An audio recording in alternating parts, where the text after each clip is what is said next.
আর একটা এপিসোড নিয়ে আপনাদের সামনে চলে এলাম। আচ্ছা, ওই ককরোচ জনতা পার্টি নামটা ভোলেননি তো? মনে আছে তো যে একদম ডিজিটাল উত্থান, কিন্তু না বাবা, তারা খোলস ছেড়ে এবার কিন্তু বেরিয়ে পড়েছে। এই তো গত কয়েকদিন ধরে দিল্লিতে তারা একটা অবস্থান বিক্ষোভে সামিল হয়েছে বেশ কিছু দাবি দাওয়া নিয়ে, এবং তাদের সঙ্গ দিচ্ছেন আরও অন্য রাজনৈতিক দল, কেউ ইন্ডিপেন্ডেন্টলি, অনেকেই তাদের সমর্থনে রয়েছেন।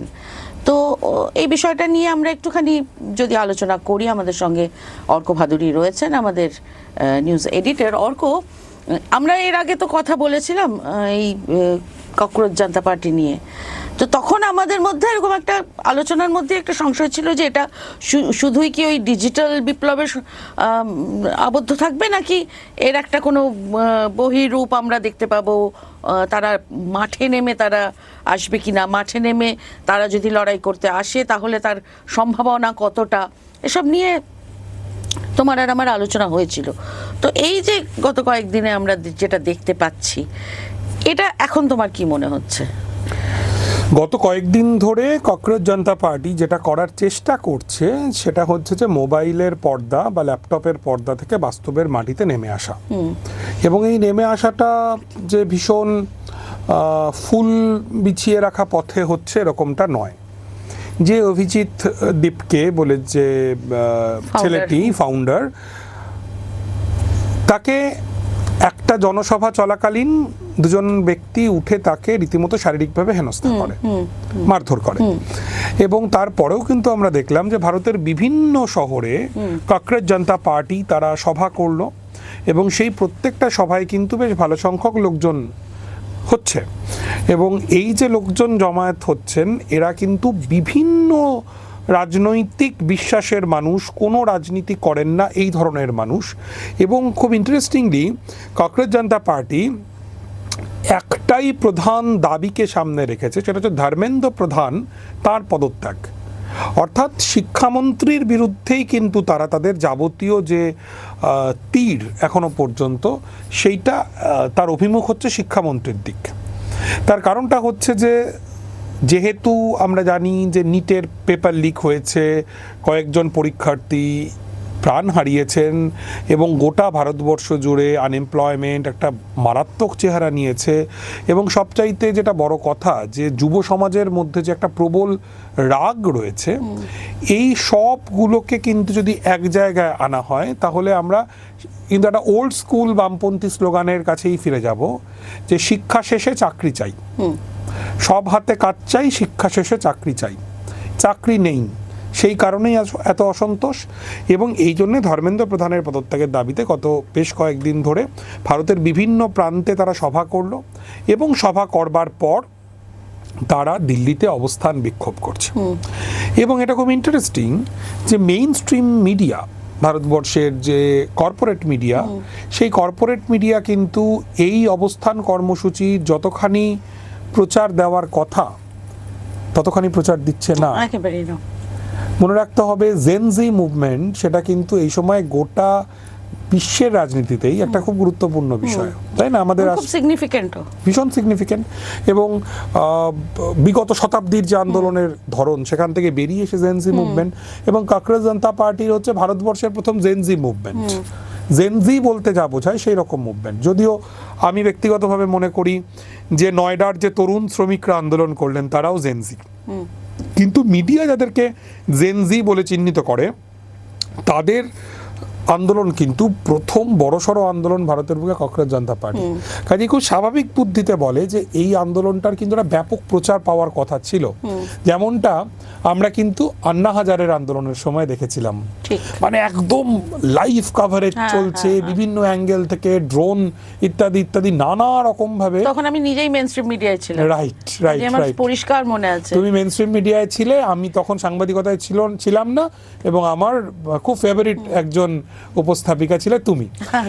তো সেই যে আন্দোলনের সময় আমরা যে বিপুল একটা মিডিয়া কভারেজ দেখেছিলাম, সেটা কিন্তু আমরা এখানে দেখতে পাচ্ছি না। কেন পাচ্ছি না? তার কারণটা হচ্ছে আবারও সেই পুরনো কথায় ফিরে যেতে হয় যে ভারতবর্ষের বর্তমানের মেইন স্ট্রিম মিডিয়া তার যাবতীয় নিরপেক্ষতা হারিয়ে ফেলেছে, এবং তারা কেন্দ্রের শাসক দলের কাছে আত্মসমর্পণ করেছে। ধর্মেন্দ্র প্রধানের পদত্যাগের দাবিতে ককরোচ জনতা পার্টির এই আন্দোলনটা কিন্তু কেবলমাত্র অভিজিৎ বা তার কয়েকজন বন্ধুর আন্দোলন নয়, এখানে প্রবল এবং সোচ্চার উপস্থিতি রয়েছে বামপন্থীদের। যেমন আইসার খুব গুরুত্বপূর্ণ all India student association, CPIM এর লিবারেশনের ছাত্র সংগঠন, তাদের নেত্রী নেহা এই অনশনকারীদের মধ্যে একজন, এবং তারা প্রথম থেকে আন্দোলনে খুব গুরুত্বপূর্ণ ভূমিকা পালন করছে। একইভাবে ভারতের ছাত্র ফেডারেশন, সিপিআইএম এর যে ছাত্র সংগঠন, তার নেত্রী ঐশী ঘোষ খুব গুরুত্বপূর্ণ ভূমিকা পালন করছেন এই আন্দোলনে। আমি দেখলাম এআইএসএফ এর অল ইন্ডিয়া প্রেসিডেন্ট, তিনিও সেই আন্দোলনে খুবই খুবই গুরুত্বপূর্ণ জায়গায় রয়েছেন।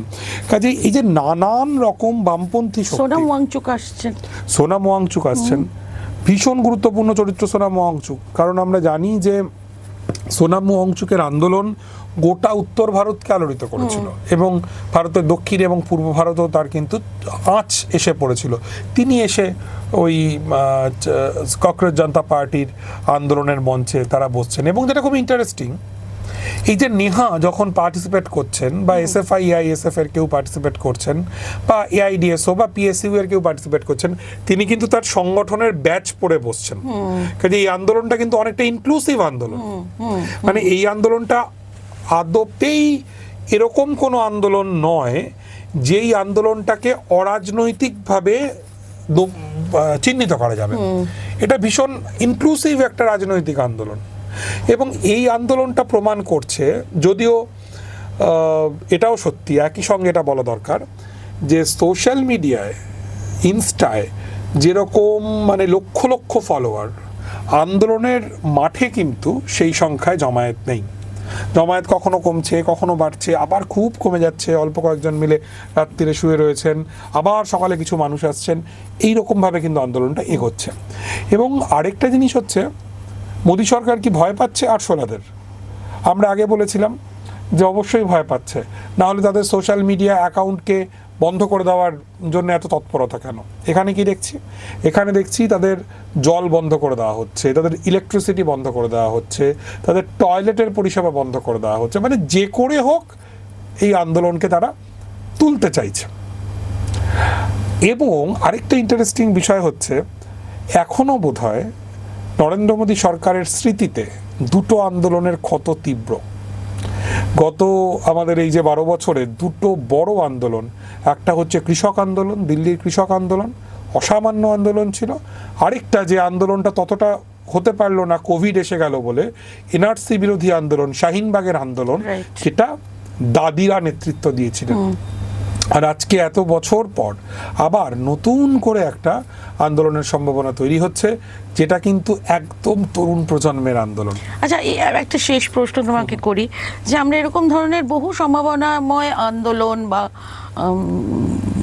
বিপ্লব জাস্ট হতে হতেও হলো না, এরকম একটা দেখে ফেলি, বা সেটা একটা কোথাও গিয়ে পথ হারিয়ে যায়, দিশাহারা হয়ে যায়, দিশা হারিয়ে ফেলে, এইটার ক্ষেত্রে তোমার গাট ফিলিং কি বলছে? আমার গাট ফিলিং কিছুই বলছে না। তার কারণ আমার খুব মনে হয় যে 21 শতকের তরুণ প্রজন্মের এই আন্দোলনগুলো অনেকটা প্রেমের মতো, যে প্রেমটা হবে কি হবে না, বা প্রেমটা তথাকথিত পরিণতিতে পৌঁছবে কিনা। মানে কোর্টশিপ বলছো? কোর্টশিপ চলছে? কোর্টশিপ চলছে, অবশ্যই চলছে, আমাদের দেশে না, সর্বত্র। এই যে শ্রীলঙ্কায়, আমি এই শ্রীলঙ্কায় বারবার করে যাই, আগেও আমরা এই নিয়ে আলোচনা করেছি। আমরা নিশ্চয়ই আমাদের দর্শকদেরকে অনুরোধ করব, আরেকবার যদি এই ককরোচ জনতা পার্টি নিয়ে আমাদের পুরনো এপিসোডটা তারা দেখেন। শ্রীলঙ্কায় এত বছর ধরে সলতে পাকানো হচ্ছিল, আগুনটা জ্বলছিল না, আচমকা জ্বলে গেল। একই কথা বাংলাদেশে, একই কথা নেপালে, একই কথা অন্যান্য দেশে। কোনখান থেকে যে কখন বিস্ফোরণ ঘটে, নবারুণ ভট্টাচার্য হারবার্টে লিখেছিলেন যে কোনখান থেকে কখন বিস্ফোরণ ঘটে, যখন হারবার্ট মারা গেল এবং তার ওই খাটে বিস্ফোরণ ঘটলো, নবারুণ লিখছেন কোনখান থেকে কখন কিভাবে বিস্ফোরণ ঘটে তা জানতে রাষ্ট্রের এখনো বাকি আছে। রাষ্ট্র সতর্ক থাকে। এখনই এটা বলার সময় আসেনি যে এটা বড় কোনো আরবান আপরাইজিং এর দিকে যাবে কিনা, বা বড় কোনো আন্দোলনের দিকে যাবে কিনা, এটা বিপ্লব হবে কিনা, অথবা বিদ্রোহটুকুও হবে কিনা। কিন্তু এইটা বলা যেতেই পারে যে আমাদের থেকে এগুলো অনেক ভালো যারা বোঝেন, তারা কিন্তু রাষ্ট্রের মসনাদে বসে আছেন, তারা খুব সতর্ক, সেই কারণে তারা ইলেকট্রিসিটি বন্ধ করে দিচ্ছেন, সেই কারণে মেইনস্ট্রিম মিডিয়ায় কোনো খবর নেই। কিন্তু আলটিমেটলি কি হবে সেটা দেখার জন্য আমাদেরকে অপেক্ষা করতে হবে। অফকোর্স আজকে আপাতত আমরা এখানেই বকবকটা থামিয়ে দিই, কারণ পরে আবারও আমরা বিভিন্ন এপিসোড নিয়ে আপনাদের সামনে হাজির হব। সঙ্গে থাকবেন কিন্তু।